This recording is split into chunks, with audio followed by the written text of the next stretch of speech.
Welcome back to this week's episode of Modern Day Heroes. I'm fired up with our guest today. We have my man Carlton, Washington in the building today. What's going on, brother? Thank you, man. Not much. Just out here in Utah, in awe of your mountains. Yeah, they're beautiful. Unfortunately, you came the wrong week. It started to snow, and it's supposed to be sunny this week. That's all good to me. Yeah, dude. I'm sure you'll get enough sun out in Florida.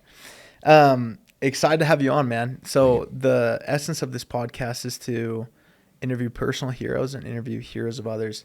And in the space you're in, dude, and the things you're doing, you are a hero to many. And so excited to dive in on what you're doing, what the future holds, and also some learnings from your past, man. So Sure. Appreciate the time and excited for the wisdom that you're going to share. Thank you.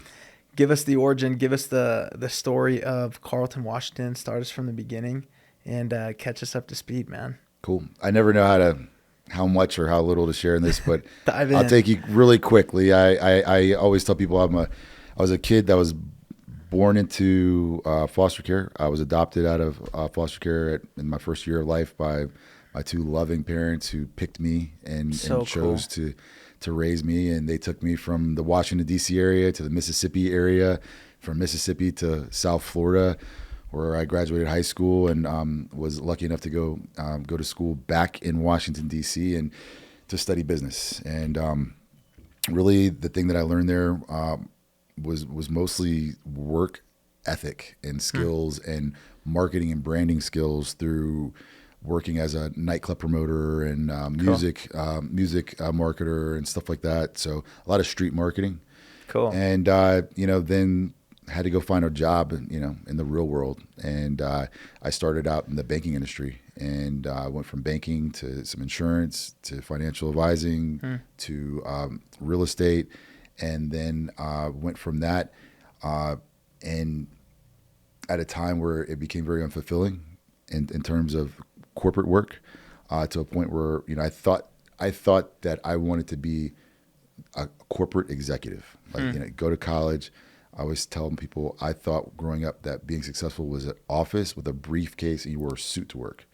And that was like the epitome. Like that's what you're supposed to be. And so I quickly learned after 08, 09 that wasn't really for me. And so I spent a few years really kind of trying to figure out what was next. And finally I got to a point where I could not take being under the corporate roof anymore. I couldn't take being supervised anymore. I couldn't take being talked to in a certain way anymore. And so I really started this company Forever Young in the wellness and aesthetic space out of a desperate and depressed necessity to do something that was meaningful, that helped people and didn't hurt people. And I was willing to do anything to make that happen at the time. And dive into that a little bit. Give us some context there. Why that space? How did that come about? So this space, because I've always known that I can't sell something if I don't believe in it. Cool. So I had been impacted by hormone replacement, specifically testosterone therapy. And I had also been impacted because I was a huge partier by IV therapy. And so as I started getting older, I wasn't recovering like I used to. And I was like, well, I don't want the party to stop. So I was like, oh, wait up, you can get IV fluids and like get rid of dehydration and headaches. And I was like, sign me up. So I'm doing that.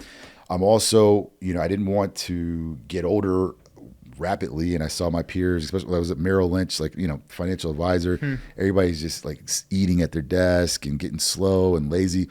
Nobody wanted to go out anymore.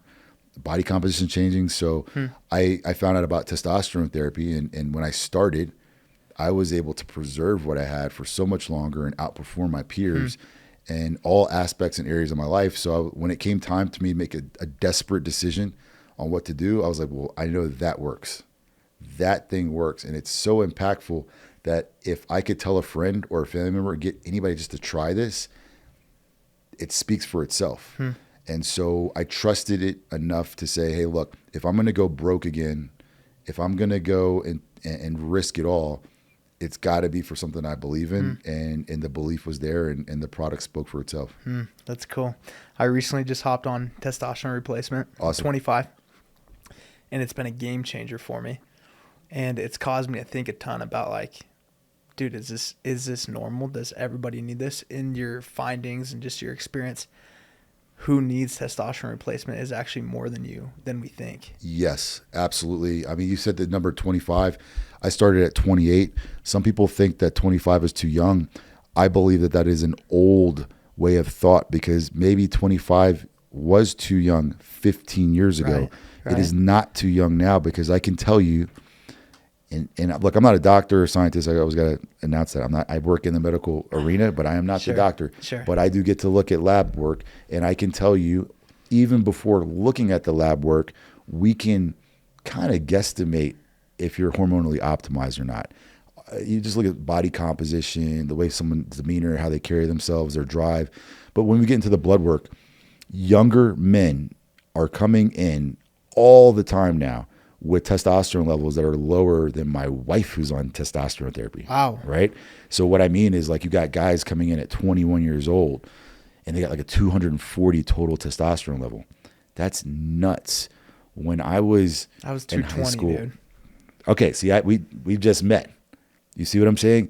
Do you know what we optimize men at? We optimize them at like 1,000, 1,100, 1,200, meaning that, you know, when I was in high school, and this is the whole root of people saying built different, you know, my generation was built different than this one. And the generations before me were built different than me, meaning that I can take an 80-year-old guy now who probably has double the testosterone level naturally of someone your age.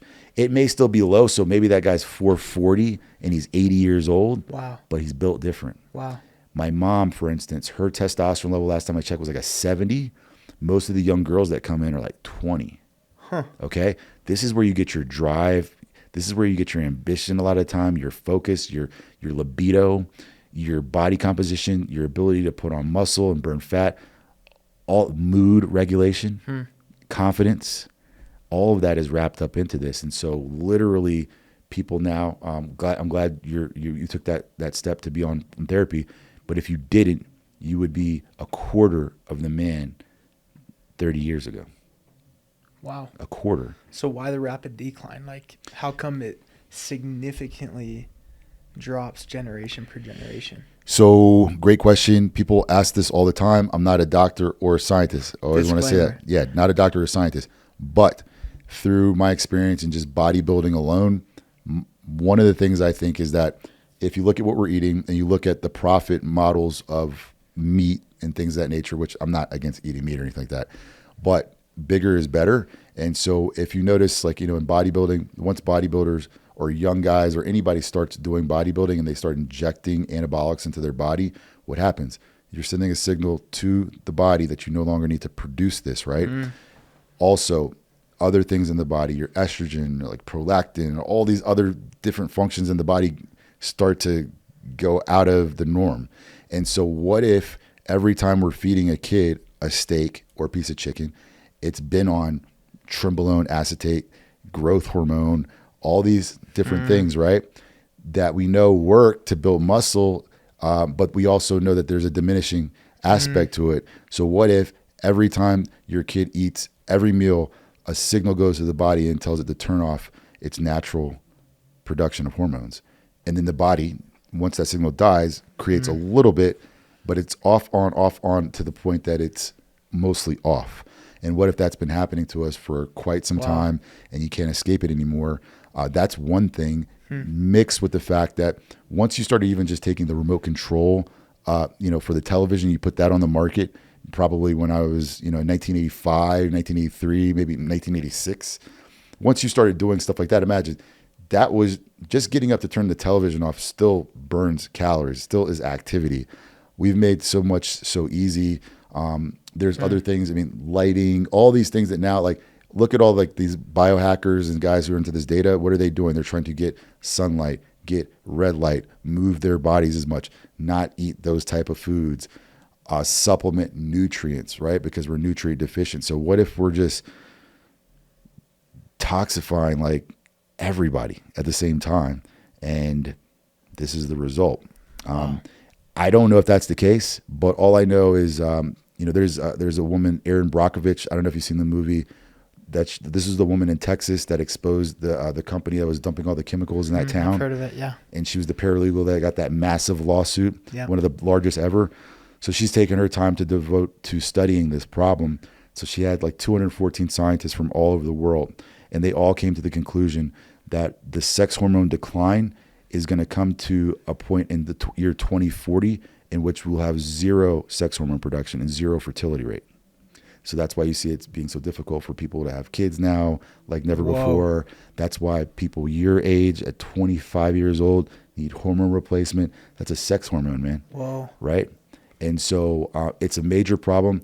Someone knows the answer to this. I just don't think that they really want to talk about it. And people with means, if you look at how they live their life, they're the ones who initially went to businesses like mine. They're the ones who were initially sourcing stuff for Whole Foods and all these places because they don't want to eat what everybody else is eating. You know, like they're more privy to these things. And so I think if you start looking at that information and kind of going down the rabbit hole, you'll probably figure out a number of reasons why we're like this now. Interesting. Who's the market you found within your business? Who's the standard person that's coming in? Bread and butter is going to be a 35 to 54-year-old male or female. 60% of those people are going to be people who are just invested in their looks and their aesthetics. Yeah. About 40% of these people are people who come to a realization that they need to make an investment in their wellness and their health, not just health, but wellness. So they're the ones that are like, I went to this doctor. I don't like him. Screw him. I saw him smoking a cigarette out back before he came to see me while he was on his lunch break with the McDonald's cheeseburger and ketchup on his shirt. And he's coming to, to give me blood pressure medication and some other BS, whatever it is. They're like something clicked. And so like, they're like deprogramming themselves and seeking out to make an investment in themselves. That's who we're seeing right there. And then our goal is to crisscross those people. So saying, hey, look, I know you want to look better, but do you realize the only way you can maintain this is if it's coming from the inside? And then some of these guys, they don't care about how they look. And it's like, hey, dude, now that you got these like rock hard arms, let's get rid of those wrinkles on your forehead, and make this thing complete. So, but yeah, that's the core customer. Yeah. That's satisfying though, that you get to see them truly grow, fall in love with themselves. It is. And it's the thing that sucks is as I'm in the behind the scenes now more than ever before in the business. So I don't get to take that patient from walking in the door, maybe a non-believer, to 6 weeks to 8 weeks to 3 months later. And they're sitting there like, oh my God, everything has changed for me. Cool. Everything. So cool. Yeah. That's fun. One thing I want to dive into, and then I'll transition. Peptides is a new word. It's a new concept, I feel like, within the world today that people are starting to catch on to, start to utilize. Tell us a little bit of your understanding on peptides. Why should people utilize them? Why they shouldn't? And just kind of what they do and how you guys offer that. Yeah, so interesting that you brought that up. We had a lot more peptides on the market before we do now, meaning some of these have been like two popular ones were just taken off the market recently, which is ipamorelin with CJC and also BPC 157. BPC 157 was gaining notoriety and popularity because it works and it is rapidly healing tissue and other areas of the body. They pulled it. They pulled the ipamorelin CJC. I've been on this for years. They pulled it. They pulled GHRP6. Again, I'm not a doctor or a scientist, but these things worked. We've never lost a patient due to them. We've never seen any kind of illness, anything freakish out of this. Give it to my wife, parents, friends, and associates with a clear conscience. All of a sudden taken off the market. How long ago? About 3 months ago, 3 or 4 months ago. Yeah. Okay. Yeah. So a lot of the stuff that you're seeing people get now is like research peptides, not intended for human use. Forever Young doesn't do this, by the way, but that's what a lot of people are having to resort to right now. And I don't think that there's really any ethical or moral reason as to why they were pulled off. We've seen this happen with HCG as well. Wow. HCG was given, you probably have taken it. To keep the testes stimulated. HCG is also an extremely effective drug or peptide for fertility as well, meaning that it can increase sperm count. It can give people the ability to have children. I had my children when I was on HCG, and you kind of got to be curious as to why someone would either take that off the market or take it off the market and then rebrand it on the market at 5-10 times the cost, right? And so it kind of seems like people are trying to move, or something or somebody is trying to move the bar for health for people in mass, is my opinion.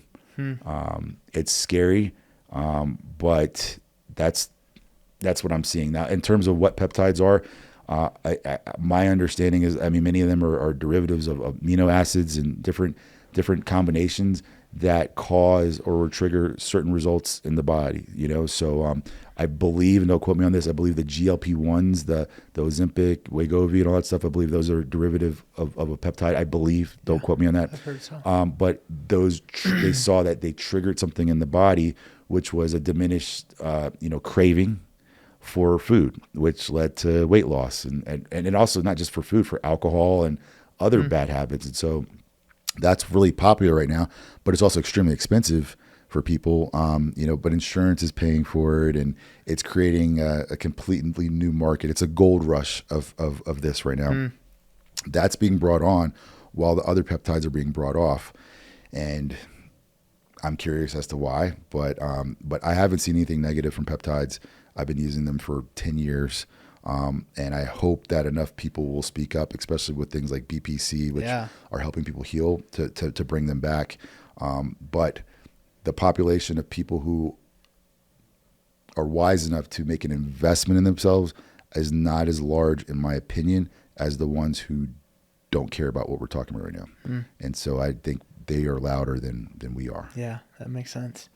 As far as Ozempic goes, what are the dangers and things that you've seen there? Because I mean, we live in Utah. I think majority of girls are hopping on that, and I'm sure males as well. What have you seen? So it's interesting. Ozempic, or semaglutide, and trizepatide is the drug name, are two products that we do offer at Forever Young, but we never wanted to offer them at Forever Young.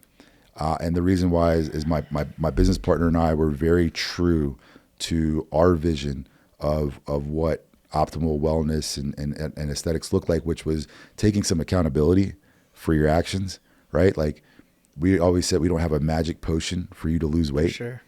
And then someone came up with a magic potion to lose weight. But my take on it is this. We had to offer this product because they created a market where the demand is so great that it's a disservice to our franchisees and our store operators and everybody else to not offer it. We try to offer it in the most responsible manner possible, which is to make sure people actually have a need with their BMI or and qualify for this. Whereas some people are just selling it on the internet to anybody and everybody, and they're even telling kids to get on it now. I would never tell my kid to get on this. I would tell my kid, I'd rather tie my kid to a treadmill, in a crate until, they lose the weight, until I told them to get a magic shot. Only way I advocate for this is for people who are just really, really, really overweight, or on the aesthetic side. Look, I understand you got a wedding, you got something coming up, a reunion or whatever. We want to give a jump start to that weight loss. Sure. Do it for 90, 120 days max or something cool. Anything beyond that, look, if it was you, a family member, a friend, someone asking me personally, let's just stop it at that. It's for that. If I found myself that just way off track, 90 to 120 days, but am I going to advocate for someone to do this for a lifetime? Personally, no. Because we all have to pay, there is no magic trick to anything I've found in life, period. Even when life's great, man, there's just never been one. And so I don't think life's going to change and that there's going to be one now. I think you have to be skeptical of things. And I think you got to take your results and what you're doing into your own hands. There is no substitute for diet and exercise, drinking water, going to sleep on time, working out. And so that's my take on it. We do sell this service and product, but again, I tell my family and friends, use it for a time period, and then let's get to business. Let's get to what really works and what's going to sustain you for the rest of your life. Cool. Good advice. Transition a little bit. You went from working, quote unquote, the 9 to 5, had a job, salary, for multiple years, multiple different functions. What was it like? Describe to us the phase of in 08, 09 saying, okay, I'm going to now go be my own boss. I'm going to now go do my own thing. You were how old? So in 08, 09, the first time I did this, I started this business in 2014, but Okay. in 08, 09, I was forced to do something like this because of the market crash. Sure. So I Because went you were in real bankrupt. estate at this point, right? I was in Right banking, and before. then I had a real estate portfolio of my own Okay. outside of it, and lost my job. All of our real estate values got cut to about 60% reduction in Yeah. value within a month or two. Then at the same time, the money that I had, the cash that I had in securities and in the bank, once I lost my job, my wife, then the next week, she lost her job from the state of Georgia. So then I was like, okay, Wow. we're going to be okay. So I had a little bit of time, and I was drinking a margarita for lunch at a Mexican restaurant watching CNBC. And then I lost another 60% of my money within basically part of the time that I was sitting at that counter. And so that brought me to my knees, and that was a come to Jesus moment. And so You were how old? 28 or 29 years old. Yeah, 28, 29.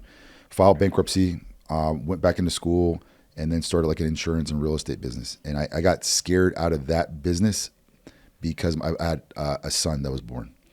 And I wasn't as mature at the time. So I didn't it's American instant gratification, right? Like, I'm like, I got a son here now. I had the trauma of filing bankruptcy. As I was like, I cannot come home one day and have my son looking at me and say, oh, the business didn't work out, or I lost my job, or whatever. So I was like, but I need to go get a steady paycheck. So I closed up shop, and I wish I'd never done that, because right as I was doing that, my residuals started kicking in. And then all the groundwork I laid, For sure. the phone was ringing, and I'm at my desk at Merrill Lynch, and I'm like, I can't help you. I can't service this policy. And so I learned a hard lesson. If I just stuck in that, I'd have been retired 10 years ago now. Wow. All residual income off sure. of insurance is massive. And so hard lesson. So the next time when this happened, when I had to get back into like corporate into banking, a job I didn't want, I just was like, you know what? I've already jumped off the building once. I'm still here. I made it. And I'd rather not be here than to do something like this every day. I literally think I would have rather be probably dead, to a certain degree. Wow. Not suicidal. That's extreme. But I didn't care. Like, and I didn't care what like the consequences were either at the time. Like, I reached the point where it was like, I'll do anything that I could get away with to have what I perceived to be success, which was just to be like my own person and to be able to hold my head up high, without being degraded. And why do you feel like the corporate system you were in held you back from that? The time when I really knew I had, when I went before Forever Young, it was the fact that I was working for someone that they weren't even capable of doing what I could do. They were not capable of leadership. And so I guess what I'm saying is, a lot of the time in that system, in that world, people are rewarded for other things. That's why they call it playing the game. You're climbing the corporate ladder. Yep. Climbing the corporate ladder might not mean that you're the best producer, right? I could be $1 million producer, you're a $500K producer, and now you become my boss because you went, on a couple golf trips, or you like to go out and party at night, and I didn't go. Like, it's never like, oh, you're the best for the job a lot of the time. And so you see that throughout different companies, and you're just like, man, I'm not really just trying to wake up every day and kiss some dude's ass, like that you feel like you are better in terms of performance than, or whatever, maybe many different ways. It just doesn't feel like a fulfilling thing, man. And so, yeah, I just couldn't be in that environment. I don't like corporate, man. I don't. I hear ya. And nothing's really built in I'm with ya. structure a lot of the time. The best things in life don't come out of structure. They come out of creative spaces, incidents, weird stuff. Just, creativity is what's responsible for a lot of the things that that are corporate now. But they don't start that way. I don't think Nike started that way, right? Like, I don't think Starbucks started as a corporate, right? And so neither did Forever Young. It started as a place where we wanted to help people, and we were discriminating against certain products because we didn't believe in them, and we tried and experimented with things to market, and there was no right way to do it, right? So it was like that's like being a kid again, you know? And I think in corporate life, that's taken away from people, and then it becomes mundane, and then it's Groundhog Day for them. Every single day they're doing the same thing, and that's probably not really how we were intended to be. Who knows? Maybe, you know, take it back. Maybe that's why, you know, people's hormones are all screwed up. Maybe the body's trying to bring a quicker end to people because we're not living, you know, fulfilling, you know, I don't know. We're just there, you know, just to make money. That's not fun. It's funny because I bet if people were honest with themselves that are in the corporate world, I don't know the statistics, but I bet a lot of them are feeling feelings that you had. I'd want to say at least half. We could bet on that. You know? And my question for you is, if you were speaking to them and they're quote unquote in the rat race, churning the wheel, trying to make ends meet, you know, doing their job that they went to school for, and if they're honest with themselves, they recognize, hey, I'm not actually super fulfilled. I'm not fired up. I'm not excited. Like I'm not just amped on life. What would you say to that person? What advice would you give? Because entrepreneurship's also not for everybody. Let me ask you this. How did you feel when you started hormone replacement therapy? What was the difference in your 240 or 220 to your optimized level? How did you feel? Sustained energy would be the word that I would say. A 10x of energy. What about mentally? Alert, sharp, dialed. What about like your desire? Did you like? Yeah, ambition increased. Okay.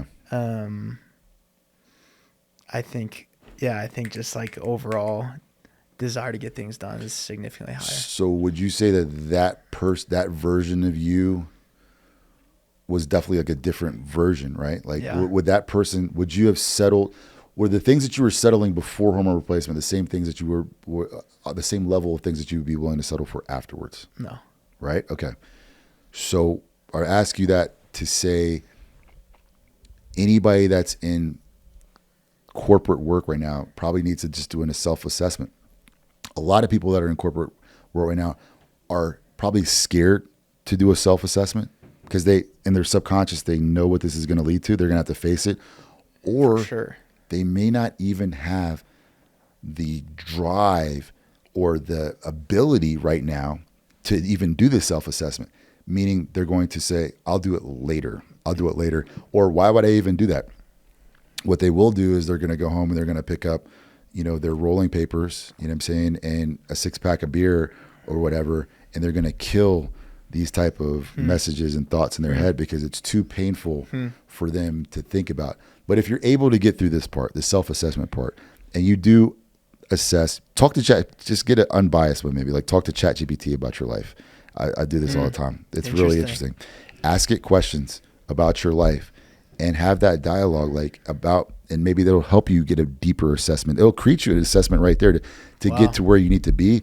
And then read it and say, wow, well, that is so far away from like what I'm doing right now. And if that's the case, and if you can admit to yourself that there might be some fulfillment out there, and it might not even be that you have to be a leader, and it might not even be that you have to be an entrepreneur. It's all this stuff. Like you have some guys out here, like I like nice things. I like fancy cars and watches and homes and all that stuff, but that's not necessarily a motivator for everybody. And so it might be a different type of motivator. And sometimes when you're in a corporate rat race for so long, you don't realize what it's like to be outside at 12 o'clock in the afternoon, smelling like the road, like literally smelling like what flowers or what grass smells like, or seeing what it feels like with the sun hitting your face at that time of day where you're not in your uniform, where you're not obligated to someone, where you maybe your mind can start creating and coming up with things. And so I think people need to put themselves in that place for that first. It doesn't mean you have to leave your job, but ask yourself, you know, what's important to you, and then be brave enough to go and chase that.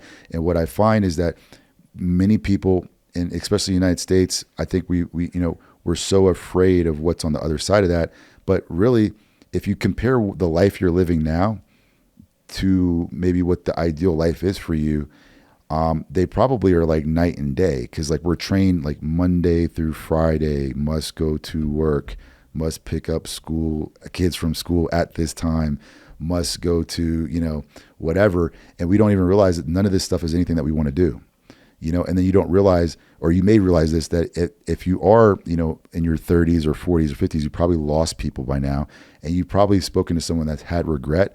And so you need to admit and accept the fact that you are a person that is about to be that person. You are going to be the person full of regrets. You're going to be the person that looks back at their life and the whole thing was a waste, and the whole thing was something you did for someone else, not yourself, not your kids. You're not keeping that corporate job all the time for your kids. You're keeping that corporate job a lot of time, many times, or a job that you're unhappy in, I should say. All corporate's not bad, but a job that you're unhappy in, you're actually doing that because you're scared, and because you don't believe in yourself, or because you don't believe in something else too, which is why, spiritual health is important.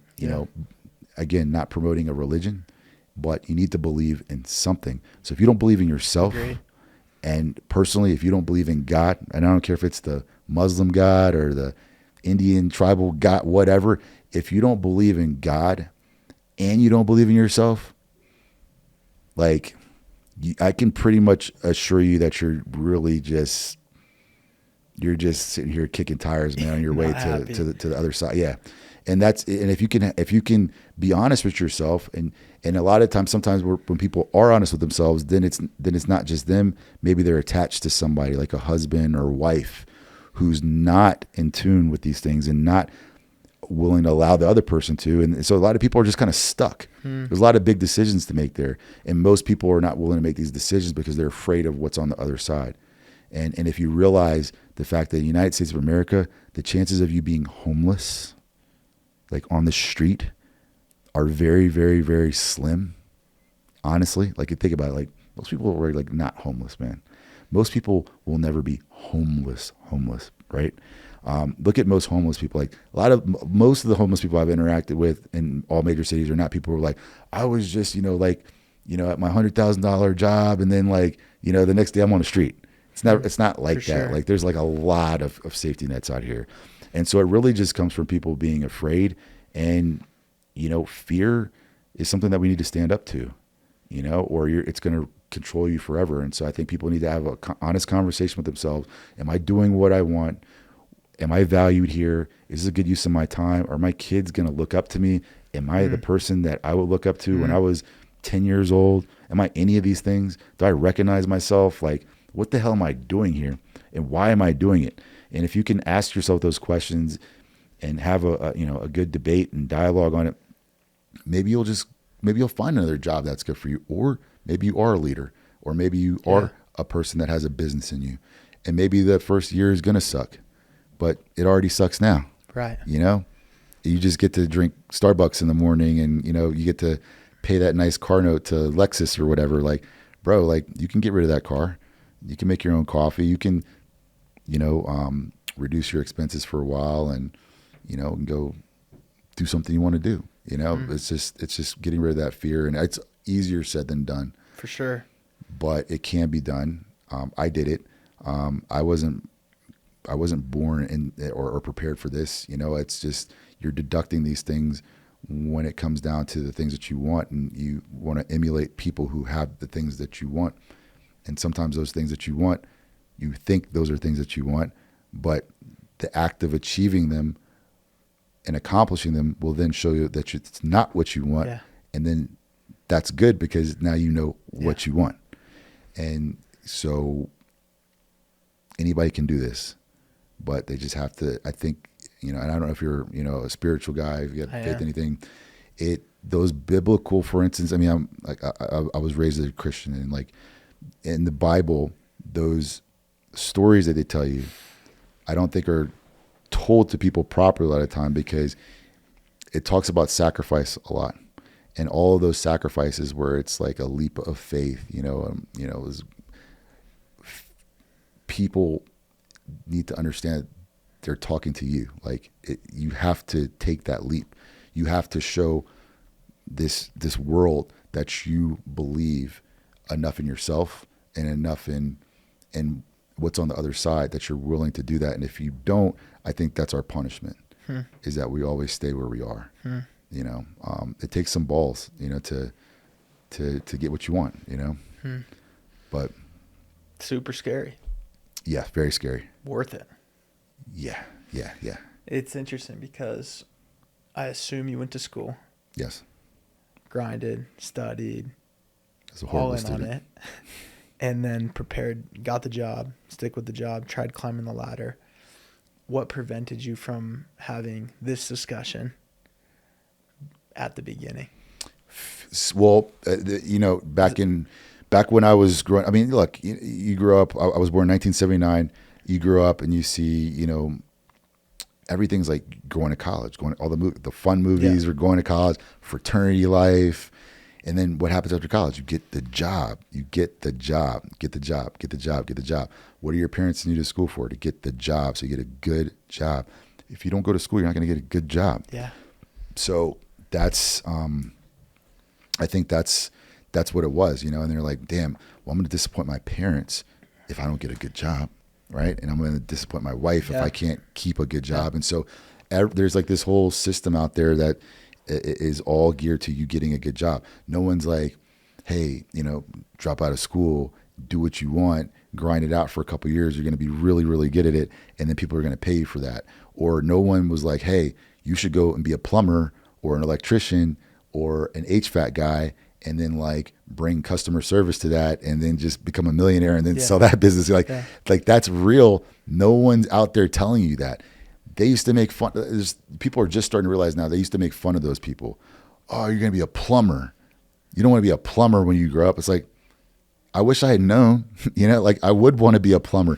You know how lucrative plumbing is, you know, do you know how cool it is to make your own schedule and kind of like wear like sweatpants or jeans or whatever you want, like, and just do a little couple things that are really not always that hard, and be able to work with your hands and not, you know, have like the sitting disease, you know, of being in an office. Like that's cool. So that these things are, we're all programmed not to like, it's just crabs in a barrel, man. We want to keep everybody where we're at, you know, and it starts at a young age. And so I think everything around us is like, get a job. Don't be yourself. Sit still in school, color in the lines, all of those things right? And so I always rejected those things, and I thought I was a bad person for that, right? It's just, everything is set up that way. So you're a bad person. If you don't conform, you're a bad person. You get sent to the office, you get suspended from school, you get expelled from school, and it's like, that's a horrible way to really find fulfillment in life. And so I think that's how we ended up there at first. And it's not anybody's fault per se. For sure. I love my parents. They're great. But some people, we're all, they're operating off of fear. They want their kids they just want you to be okay, man. Be safe. Yeah. And bad things can happen to you when you're out there doing ballsy stuff and, you know, trying to break down doors. I mean, especially in my business, in the medical space, you know how many guys in my industry are like federal prison right now? You know, insurance, billing, and fraud, and violating license, you know, medical licenses and stuff like that. I mean, it's easy to make a mistake. So I can see why there's concern, but yeah, I think a lot of these notions hold us back, and everybody's fear is working together to keep most of us right here. So as a father, you have how many? 3. Cool. As a father, how do you navigate that fear within parenting? So my older daughter, I'm having to do it on the back end. She's 23 years old. So now I'm trying to fast track it with her because I did not know these things when she was younger, and I didn't get a chance to instill them as much. And so now I push her into doing everything. I'm like, you need to go get punched in your face. Go sign up with, you know, like my Muay Thai guy, you know, and she's like, why do you keep on saying that? Because like, no, you really literally need to get punched in the face. And you don't need to know how to defend yourself. And through defending yourself, it'll bring more confidence. And I want she needs more life lessons, you know, more trials. These are character builders, right? I told her, look, you need all the because she's a good student, very nice person, great person. But I'm like, in order for you to do what you want, you need all the little BS things in life so you become more interesting, right? And it builds character. My son, on the other hand, is 13. I was very purposeful about pushing him out there. With everything. We never ask for things for him. We make him talk to everybody. I bring him to parties, bring him to concerts, social. He comes to work with me. So this guy is just, it's the other. It's like, bro, chill. Like, I got to keep him back a little bit because he's like, you can't tell him that he's not the man. And I wanted that for him. For sure. I wanted that for him. And then my youngest daughter, she's got that too. She's just really, really rowdy. And he kind of wears off on her in terms of being extremely rough and tumble with her. And so she's very confident. And so learning what I went through as a child, seeing my oldest daughter, seeing how myself and my wife have ended up, I try to not make those same errors on my kids and try to let them be more open to explore better communication, not a lot of taboo stuff in the house, so that we can be closer and so that they can be confident people and they can get there faster. And still instilling those core things like respect and empathy and sympathy and being, very, giving, things of that nature, like those core things, but then also being very confident and just not having to follow everyone else's life path and rules. My son doesn't do excellent in school right now. And it's weird because I'm like, it's hard. Yeah. Because he's like supposed to, but I'm like, this school stuff, like I'll yank my kid out of school right now. Like it'd be like a Wednesday or Thursday. I'm like, bro, whatever. If we need to go somewhere, we'll go somewhere. Because I'm like, that's not what's going to get you to where you need to be. I just need you to learn how to read and write. And then like, we don't need this other stuff, dude. Like, trust me. Everybody that I know that's really impressive, for the most part, they didn't go this route. Maybe some politicians and, maybe some doctors and stuff like that. But the guys that I know who are really living like that life, totally I'm agree. talking about that life where it's like, yeah, I have the wife that I want, the cars that I want, I do what I want.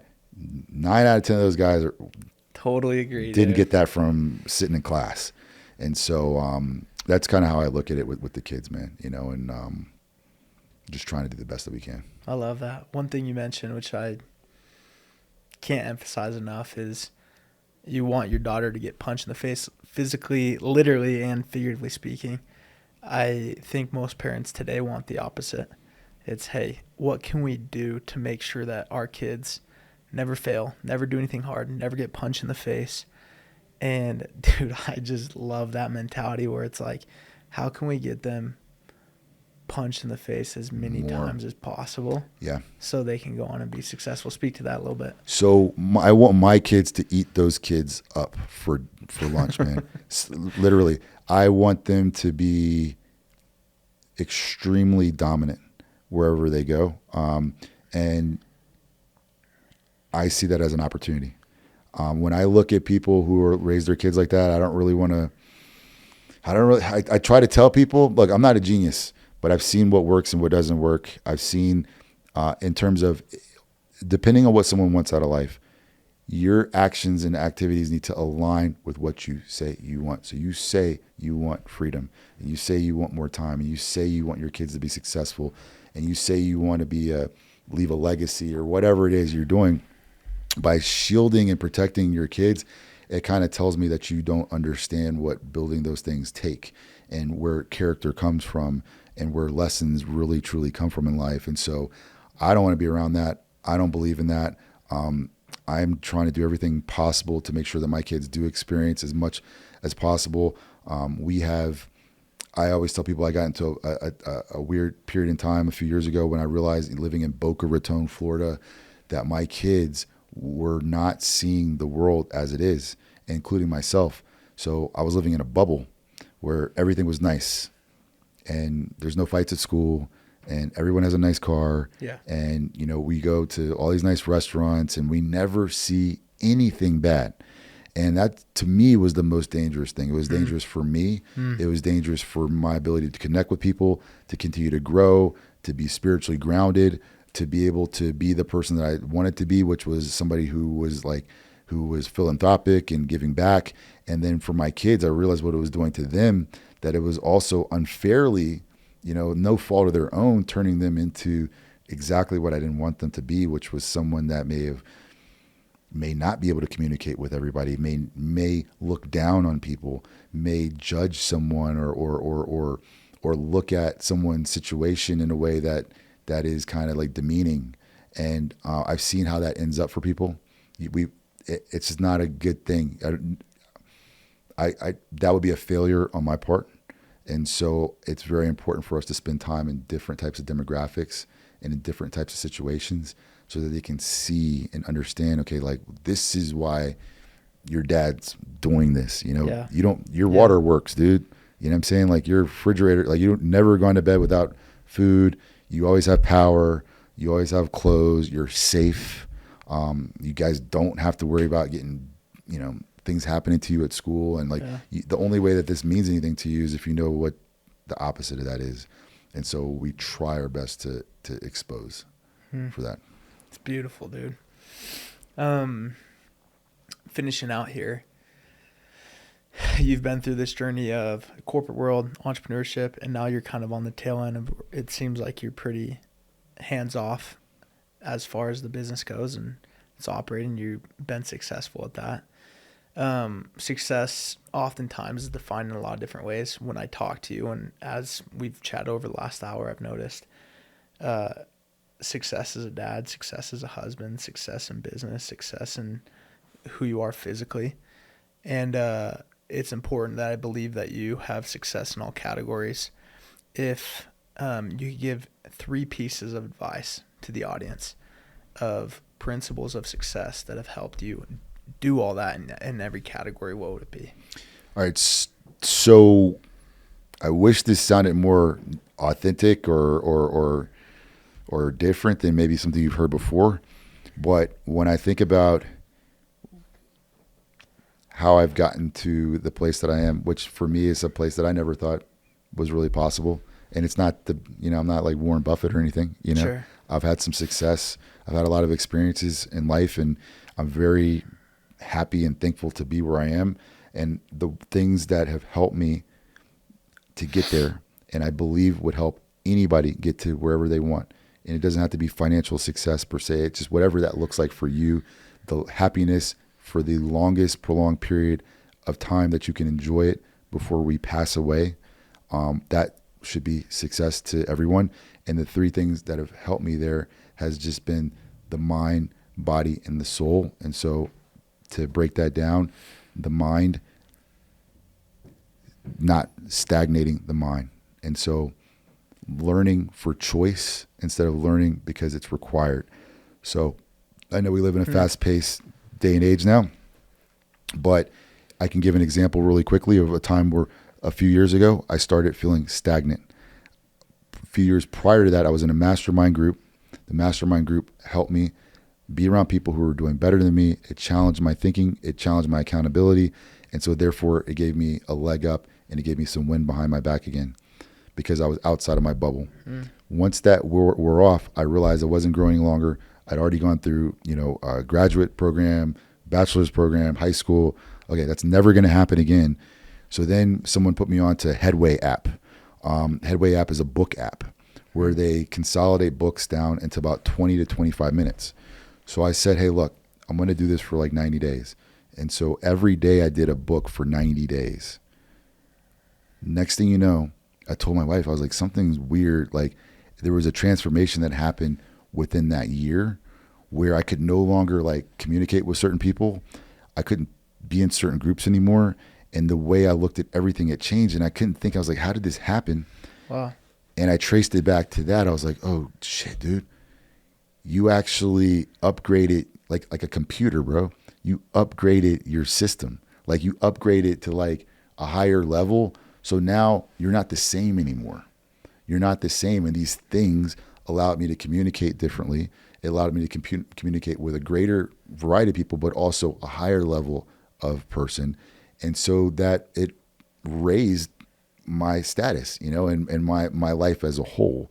And so I can track the growth and development from reading or listening to books and shoving all that knowledge and information into my mind. So that's the first one, your body. You cannot perform if you cannot move, if you don't feel good about yourself, if you are weak. You can't do strong stuff in a weak body, right? So it's very important as a basis for everything that we do for you to be strong as you possibly can. And I'm not talking about bodybuilder strong or strongman, just the best version of yourself. And so now you're the best version of yourself. You probably look like the best version of yourself, but then you don't just have that. So that's the first impression. You walk in and you open your mouth and then they're like, wow. So there's something in there, substance, right? And so now you've mastered two things. The third thing, in order for you to be strong and put all these things together, there are things in this world that you cannot see. There's things in this world that you don't necessarily have an understanding of. They're complex, they're perplexing, they're infinite.